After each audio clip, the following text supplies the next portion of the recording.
Sun Er telah kembali ke klan Gu dan Xiaoyan juga mulai bersiap untuk menuju Pil Tower. Masih ada waktu untuk perkumpulan pil dimulai, namun menurut perkataan tetua Yizong, mereka harus bersiap lebih awal. Pada kompetisi pil gathering, siapapun boleh ikut asalkan sesuai persyaratan dan tidak ada batas usia. Terdapat 3 babak penyisihan dalam kompetisi pil gathering, mulai dari tingkat manusia, bumi, dan surga. Hanya orang yang mencapai tingkat surgalah yang dapat melanjutkan ke putaran final. Nah, adapun untuk membantu klan Ye memulihkan kursi penatua, Xiaoyan setidaknya harus memasuki 3 besar. Xiaoyan akan mengusahakannya, tapi ada sedikit masalah kecil. Karena ini menyangkut tentang klan sebagai orang luar, seharusnya Xiaoyan tidak bisa ikut campur, namun di sini penatua Yizong mengakalinya. Klan Ye akan menyebutkan kalau Xiaoyan adalah suami dari Xinlan, dengan begitu Xiaoyan akan dapat berpartisipasi. Tentunya ini cuma formalitas. Sambil menunggu hingga waktu perkumpulan pil tiba, Xiaoyan melatih keterampilan penyempurnaan pilnya. 2 bulan berlalu dan sebuah kejadian terjadi pada klan Ye. Saingan klan Ye dari 5 klan besar, klan Chao, datang untuk mengganggu.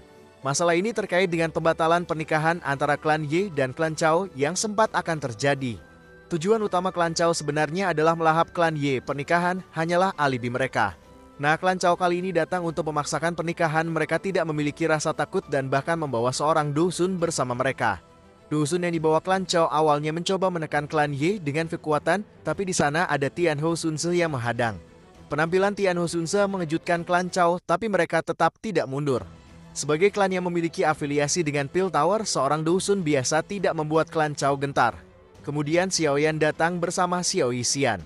Singkatnya, pada saat Xiaoyan tiba, Xiaoyan berdebat dengan pemuda dari klan Chao tersebut. Pemuda ini bernama Chao Dan, seorang alkemis muda di tingkat 7. Xiaoyan dan Chao Dan terlibat dengan perdebatan panas. Chao Dan ingin mengambil paksa Xinlan, sedangkan Xiaoyan akan menghadangnya apapun konsekuensinya. Ya, kekuatan kelompok Xiaoyan mungkin tidak takut dengan klan Chao, tapi Xiaoyan tidak bisa terus tinggal untuk menjaga klan Ye. Di saat Xiaoyan tidak ada, klan Ye akan menjadi bulan-bulanan. Seketika itu perdebatan menjadi pertaruhan, Xiaoyan dan Chao Dan bertaruh dengan keterampilan alkemis. Nah, Chao Dan ini malah mencari masalah untuk dirinya sendiri, ia malah menyarankan pertandingan dalam hal mengendalikan api. Ya pasti dijabanin Xiaoyan. Dalam klan Chao, Chao Dan memang adalah seorang ahli yang dapat mengendalikan beberapa api, tapi itu sebelum ia bertemu dengan Xiaoyan, sang kaisar api. Nah, api yang dikendalikan Chao Dan ialah api berwarna hitam pekat. Ini adalah api binatang yang didapat dari binatang tingkat 8. Chao Dan mengendalikan api itu dan membuat bentuk kelelawar, namun kelelawar api itu tidak dapat bertahan di hadapan serigala api Xiaoyan yang terbentuk dari api surgawi. Chao Dan lalu menambahkan jumlah api yang ia kendalikan menjadi 2 api, namun 2 binatang api belum cukup untuk menghancurkan serigala api Xiaoyan. 2 belum cukup, Chao Dan menambahkan menjadi 4, tentunya 4 adalah batasan bagi Chao Dan.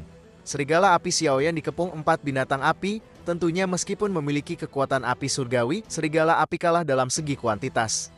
Karena berbicara tentang kuantitas, Xiaoyan mulai serius menanggapi Chao Dan. Xiaoyan mengeluarkan 10 api binatang, menjadi 11 jika dihitung dengan serigala api yang terbentuk dari api surgawi.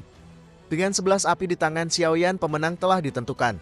Kekalahan telak dan rasa malu yang luar biasa diterima oleh klan Chao. Sebelum pergi, Chao Dan memperingati Xiaoyan agar tidak terlalu sombong, karena di klan Chao-nya masih memiliki jenius yang lebih mengerikan. Jenius yang dimaksud Chao Dan ialah Chao Ying, wanita itu disebut sebagai penyihir di klan Chao. Chao Ying mungkin akan menjadi pesaing berat Xiaoyan di perkumpulan pil. Kemudian, waktu keberangkatan menuju kota pil telah tiba.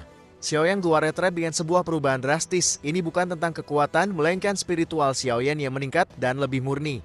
Dari 4 keadaan spiritual, fana, jiwa, surgawi, dan dewa, Xiaoyan telah naik ke tingkat jiwa. Hari keberangkatan.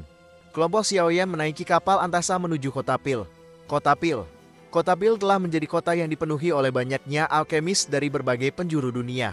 Yizong secara pribadi memimpin Xiaoyan menuju lokasi ujian Pil Tower. Di sini Xiaoyan diperlukan untuk mengambil lisensi alkemis yang diakui oleh Pil Tower terlebih dahulu. Saat menuju lokasi pengujian, Xiaoyan bertemu dengan kelompok dari klan Dan, satu dari 5 klan alkemis terkenal. Kemudian sampailah mereka ke menara cabang, lokasi pengujian. Di lokasi pengujian ini, Xiaoyan bertemu lagi dengan bagian dari 5 klan alkemis terkenal. Ini adalah klan Bai dan klan Qiu. Kedua klan ini nampak berusaha menyulitkan klan Ye, terutama wanita tua dari klan Bai. Tapi Xiaoyan menampar mereka semua dengan tindakan. Jika murid yang dibawa oleh klan Bai dan klan Qiu hanya mendapatkan lencana tingkat 6, maka Xiaoyan menunjukkan pengujian lencana tingkat 7 yang didapatnya. Nah, ini aja guys, terima kasih sudah menonton dan sampai jumpa.